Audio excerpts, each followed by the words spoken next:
नमस्कार दर्शक बंधु, आज हूँ जुलाई मास 25 तारिख शुक्रवार। आज दिन जागर टॉप 20 गुरुत्वपूर्ण खबर उपरे चलतु नजर पकाइबा। भिडियोटी को शेष पर्यंत देखंतु, मात्र किछि समय मध्य जानिपारे आज दिन जागर संपूर्ण खबर। ता पूर्व चैनल रे नुआ थिले चैनल को सब्सक्राइब करी पाखरे थिबा बेल आइकन को क्लिक करिया जरूरी, जहाँ फल प्रतिदिन लेटेस्ट न्यूज अपडेट आपण मैंने प्रथम देखिपारे।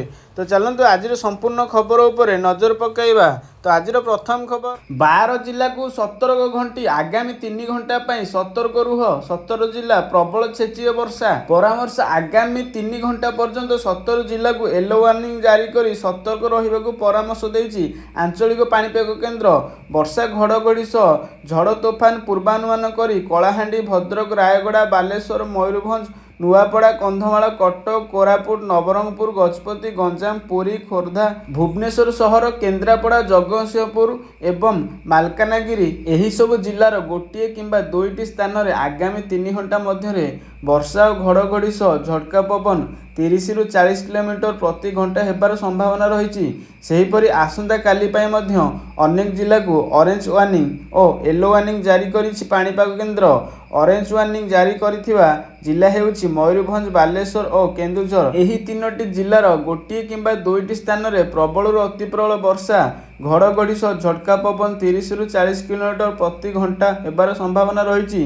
सेहीपरि भद्रक, जाजपुर, केन्द्रापड़ा, कटक, जगतसिंहपुर, अनुगुल, ढेंकानाल, नयागढ़, खोर्धा, देवगढ़, संबलपुर, सोनपुर, बैध, कलाहांडी, कंधमाल, सुंदरगढ़, पुरी, गंजाम, गजपति, झारसुगुड़ा, बरगढ़, केन्दुझर, मयूरभंज, नुआपड़ा, बलांगीर, नवरंगपुर, रायगड़ा, कोरापुट और मालकानगिरी जिला को येलो वार्निंग जारी करा जायछि। एही सब जिलार गोटे किंबा दुईटी स्थान में प्रबल वर्षा घड़घड़ी सह झटका पवन 30 ରୁ 40 किलोमीटर प्रति घंटा हेबार संभावना रही। सेहीपरि जुलाई 26 तारिख में ऑरेंज वार्निंग जारी करी राज्यर गोटे किंबा दुईटी स्थान में प्रबल अति प्रबल वर्षार आकलन करा जायथिया बेले जुलाई 27 तारिख में येलो वार्निंग जारी करा जायछि। ओडिशार गोटे किंबा दुईटी स्थान में प्रबल वर्षा होई पारे बोली पूर्वानुमान करिछि पाणीपाग केन्द्र।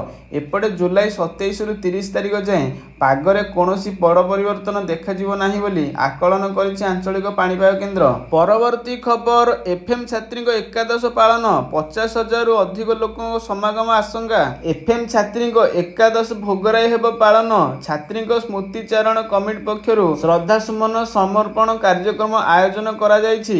एथिरे ओडिशा सरकारक नगर उन्नयन मंत्री डॉक्टर कृष्णचंद्र महापात्र, जंगल और परिवेश मंत्री गणेश राम सिंहखुंटिया, उच्च शिक्षा मंत्री सूर्यवंशी सूरज, सरकारी दलर उपमुख्य सचेतक तथा रेमुणा विधायक गोविंद चंद्र दास, बालेश्वर सांसद प्रताप चंद्र षडंगी एवं बीजेपी बहु राज्य, जिला तथा ब्लॉक स्तरीय नेतृवृंद माने जोग देवार कार्यक्रम रही। सेहीपरि बीजेडी नेता प्रणव प्रकाश दास, प्रताप चंद्र देव, पूर्वतन सांसद इरविंद्र जेना, बस्ता विधायिका सुभाषिनी जेना, भोगराई विधायक गौतम बुद्ध दास, प्रदेश कांग्रेस कमिटीर सभापति भक्त चरण दास, पूर्वतन पीसीसी सभापति जयदेव जेना, श्रीकांत जेना एवं कटक विधायिका सोफिया फिरदौस समेत बीजेडी और कांग्रेस दलर बहु राज्य, जिला तथा ब्लॉक स्तरीय नेता माने एही कार्यक्रम रे जोग देबाकू सम्मति प्रदान करिथिबा जणा पड़िछि।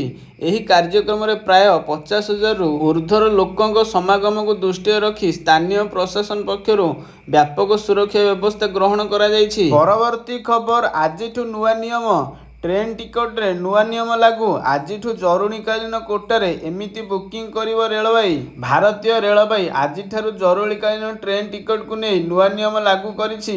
नुआ नियम अनुजाई जरूरीकालीन कोटा अनुजाई ट्रेन टिकट बुकिंग करिवा लागि गोटे दिन पूर्व अप्लाई करिवाकू पड़िबो। गोटे दिन रे करा जायथिबा आवेदन को स्वीकार करा जिवो नाही। एही परिवर्तन रेलवे टिकट बुकिंग प्रक्रिया रे स्वच्छता बजाय रखिबा, टिकेटर अपव्यवहार रोकिबा एवं चार्ट प्रस्तुत करने विलंबरू बर्तिवा लगी करा जायछि। नुआ नियम अनुसार वर्तमान राति 12टा ରୁ 2टा मध्य ट्रेन पर जरूरीकालीन टिकेटर आवेदन यात्रार गोटे दिन पूर्वर द्विप्रहर 12टा पर्यंत रेलवे जरूरीकालीन कोटा सेलर रे पहुंचाइबाकू पड़िबो। सेहीपरि 3टा ରୁ राति 12टा मध्य ट्रेन गुड़िक लगी आवेदन यात्रा को गोटे दिन पूर्वर अपराह्न 4टा पर्यंत जमा करने को पड़िबो। जदि रविवार बा ସାର୍ବଜନୀନ ଛୁଟି ଦିନରେ ଯାତ୍ରା କରୁଛନ୍ତି ତେବେ ଆବେଦନର ଶେଷ ୱାର୍କିଂ ଡେରେ ଜମା କରିବାକୁ ପଡ଼ିବ। ପରବର୍ତ୍ତୀ ଖବର, ପୁଣି ଆନ୍ଦୋଳନକୁ ଓହ୍ଲାଇଲେ ଡ୍ରାଇଭର ସଂଘ। ଜେଲରୁ ବାହାରିଲେ ଡ୍ରାଇଭର ସଂଘ କୋଷାଧ୍ୟକ୍ଷ, ପୁଣି ବଡ଼ ଆନ୍ଦୋଳନ ହେବ କହିଲେ। ଡ୍ରାଇଭର ଆନ୍ଦୋଳନ ସମୟରେ 13 ତାରିଖରେ ଗିରଫ ହୋଇ ଜେଲ୍ ଯାଇଥିବା ଡ୍ରାଇଭର ସଂଘ କୋଷାଧ୍ୟକ୍ଷ ଆଦିତ୍ୟ ବେହେରା ଜେଲରୁ ବାହାରିଛନ୍ତି। ତେବେ ଓଡ଼ିଶା ଡ୍ରାଇଭର ସଂଘ ଆଦିତ୍ୟ ବେହେରାଙ୍କୁ ଜବରଦସ୍ତ ସ୍ୱାଗତ ସମ୍ବର୍ଦ୍ଧନା ଜଣାଇଛି। ଏହି ସମୟରେ ଡ୍ରାଇଭର ମହାସଂଘ ସଭାପତି ପ୍ରଶାନ୍ତ ମେଣ୍ଡୁଲିଙ୍କ ସହ ଅନ୍ୟ କର୍ମକର୍ତ୍ତାମାନେ ମଧ୍ୟ ଉପସ୍ଥିତ ଥିଲେ। 7 ଦଫା ଦାବିରେ ଡ୍ରାଇଭର ମହାସଂଘ ରାଜ୍ୟବ୍ୟାପୀ ଷ୍ଟେରିଂ ଛାଡ଼ ଆନ୍ଦୋଳନକୁ ଓହ୍ଲାଇଥିଲେ।